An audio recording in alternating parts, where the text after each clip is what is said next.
আমাদের প্রতিদিনের প্র্যাকটিসে রোগীদের কাছ থেকে একটি কমপ্লেন প্রায় সবসময় শুনতে হয়, তা হলো হাতে পায়ে জ্বালা পোড়া করে, গরম হয়ে যায়, ঝিমঝিম করে, অবশ অবশ লাগে, সূচের মতো ফোটাচ্ছে বলে মনে হয়, ইলেকট্রিক শকের মতো লাগে, ব্যথা করে ইত্যাদি। আসসালামু আলাইকুম, লাইফ স্প্রিং থেকে আপনাদের সাথে আছি আমি ডক্টর মুনিরা আফরোজ সিদ্দিকা। যে যে ভাষাতেই বলুক না কেন, মেডিকেলের ভাষায় এই সমস্যাটিকে আমরা বলে থাকি বার্নিং ফিট সিনড্রোম বা পেরিফেরাল নিউরোপ্যাথি। নিউরোপ্যাথি শব্দটির অর্থ হলো নার্ভের কান্না, অর্থাৎ নানাবিধ কারণে আমাদের শরীরের বিভিন্ন জায়গায় নার্ভগুলো ক্ষতিগ্রস্ত হয়। বিভিন্ন কারণে এই সমস্যাগুলো হতে পারে। শুরুতেই যেটা বলবো সেটা হলো অনিয়ন্ত্রিত বা দীর্ঘমেয়াদী ডায়াবেটিস মেলাইটাস। প্রথম এবং প্রধান কারণ হিসেবে এটিকে চিহ্নিত করা যেতে পারে। এছাড়া chronic kidney disease, thyroid hormone জনিত বিভিন্ন রকমের সমস্যা, নানা রকম ভিটামিন, বিশেষ করে vitamin B1, B6, B12, vitamin D, calcium ইত্যাদি ঘাটতি, স্মোকিং, অ্যালকোহল, বিভিন্ন রকম আর্থ্রাইটিসেও এই সমস্যা দেখা দিতে পারে, যেমন রিউমাটয়েড আর্থ্রাইটিস।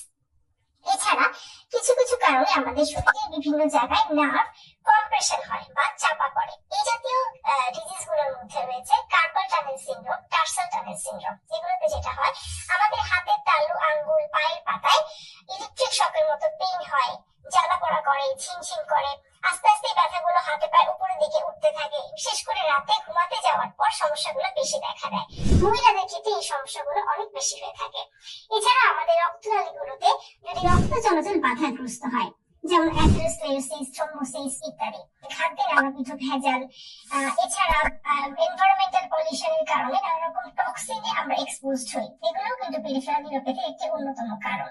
এছাড়াও অতিরিক্ত দুশ্চিন্তা, মানসিক চাপ এটাও একটা উল্লেখযোগ্য কারণ। বিভিন্ন ধরনের অসুখে আমরা বিভিন্ন মেডিসিন ব্যবহার করে থাকি, যেমন টিউবারকিউলোসিসে আইসোনাইজার ইউজ করা হয়, এছাড়া অ্যামাডারল, কেমোথেরাপি, এসব ওষুধের পার্শ্ব প্রতিক্রিয়া হিসেবেও কিন্তু পেরিফেরাল নিউরোপ্যাথি হতে পারে। এছাড়া আরো একটি উল্লেখযোগ্য কারণ হলো মহিলাদের ক্ষেত্রে মাসিক বন্ধ হয়ে যাওয়ার পরে ইস্ট্রোজেন নামক হরমোনের ঘাটতি হওয়ার কারণে হাতে পায়ে জ্বালা পোড়া, হাত পায়ে গরম হয়ে যাওয়া, এই সমস্যাগুলো কিন্তু খুব কমনলি দেখা দেয়। এটাকে আমরা বলে থাকি পোস্ট মেনোপজাল সিনড্রোম। এবারে আসি এই সমস্যাগুলোতে আমাদের করণীয় কি। শুরুতেই আপনি ডায়াবেটিস রোগে ভুগছেন কিনা তার একটি সঠিক ডায়াগনোসিস করতে হবে। আর আপনি যদি ডায়াবেটিসের রোগী হয়ে থাকে, সেক্ষেত্রে খুব সঠিকভাবে ডায়াবেটিসটাকে নিয়ন্ত্রণ করতে হবে। ডায়াবেটিস রোগীদের হাত এবং পায়ের যত্নে বিশেষ সতর্কতা অবলম্বন করতে হবে। এই ক্ষেত্রে সবার দৃষ্টি আকর্ষণ করছে, যেমন হাত এবং পা ধোয়ার পর খুব ভালো মতো সেটিকে মুছে ফেলতে হবে। নখ কাটার সময় খুব বেশি কাটা যাবে না এবং খেয়াল রাখতে হবে যেন কোনো অংশ সূচালো বা শার্প না হয়ে থাকে। টাইট ফিটিং জুতা ব্যবহার পরিহার করতে হবে। অতিরিক্ত ঠান্ডা বা অতিরিক্ত গরম পানি ব্যবহার করা যাবে না। আপনি যদি হাতে এবং পায়ে মোজা ব্যবহার করেন, সেক্ষেত্রে সেগুলো পরিষ্কার পরিচ্ছন্ন আছে কিনা খেয়াল রাখতে হবে। এছাড়াও নির্দিষ্ট সময় পর পর চিকিৎসকের কাছে আপনাকে ফলো আপে যেতে হবে। সুষম খাদ্য গ্রহণের কোনো বিকল্প নেই।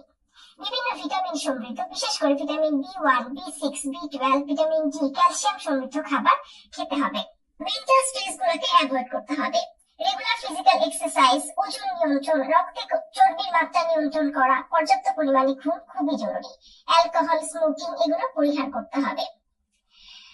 এছাড়া কারণ যদি পেরিফেরাল নিউরোপ্যাথি ডায়াগনোসিস হয়ে যায়, সেক্ষেত্রে কিছু মেডিসিন রয়েছে যার মাধ্যমে এই সিমটম গুলো আমরা অনেকটাই কমিয়ে আনতে পারি। এছাড়াও carpal tunnel syndrome, tarsal tunnel syndrome নামক যে ইনফ্রাক্রিন নিউরোপ্যাথি গুলো কথা বললাম, সেগুলোর ক্ষেত্রেও কিন্তু সার্জারির অপশন রয়েছে। এছাড়াও কিছু ন্যাচারাল রেমেডি রয়েছে, যেমন পায়ে গরম শেক দেওয়া, কুসুম গরম পানিতে ম্যাগনেসিয়াম সালফেট লবণ দিয়ে সেখানে পা ভিজিয়ে রাখা, পর্যাপ্ত পরিমাণে পানি পান করা ইত্যাদি। মহিলাদের ক্ষেত্রে মাসিক বন্ধ হয়ে যাওয়ার পর জীবনযাপনের পরিবর্তনটা খুবই জরুরি। প্রয়োজনে চিকিৎসকের শরণাপন্ন হয়ে হরমোন রিপ্লেসমেন্ট থেরাপি নেওয়া যেতে পারে।